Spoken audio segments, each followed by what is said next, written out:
For decades, audiences believed they knew Carroll O'Connor as the loud, stubborn Archie Bunker, but the truth behind the man was far more complex, intellectual, and deeply human, beginning with his birth as John Carroll O'Connor on August 2, 1924, in Manhattan, where he was raised in a working-class Irish Catholic family during the Great Depression. Shaped by a lawyer father and teacher mother who instilled in him discipline, language, and moral inquiry, passions that led him toward literature,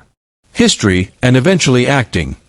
His worldview deepened further during World War II while serving in the U.S. Merchant Marine, exposing him to hardship and human struggle long before fame ever found him, and after the war he pursued education relentlessly, earning a master's degree in English literature, studying in Ireland at University College Dublin, and immersing himself in European theatre. Experiences that forged him into a serious, classically trained actor far removed from the narrow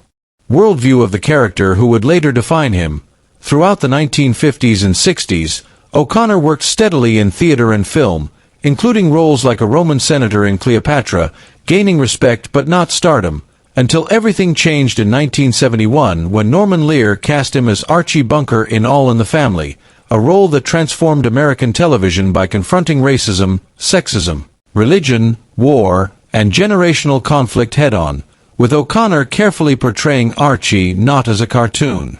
villain but as a frightened, limited man shaped by fear and tradition, all while privately holding far more progressive beliefs and fighting to ensure the character's bigotry was exposed rather than celebrated.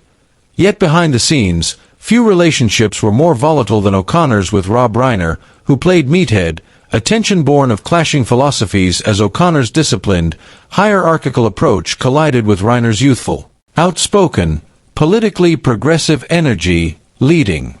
O'Connor to openly admit, "I didn't like him," a resentment so real it fueled the show's explosive chemistry, turning genuine hostility into television history, even as time later softened that animosity into grudging respect. Away from fame, O'Connor's life was anchored by his wife Nancy Fields, whom he married in Dublin in 1951, and their adopted son Hugh, whose battle with Hodgkin's lymphoma was survived, but followed by a devastating struggle with addiction that ended in suicide, shattering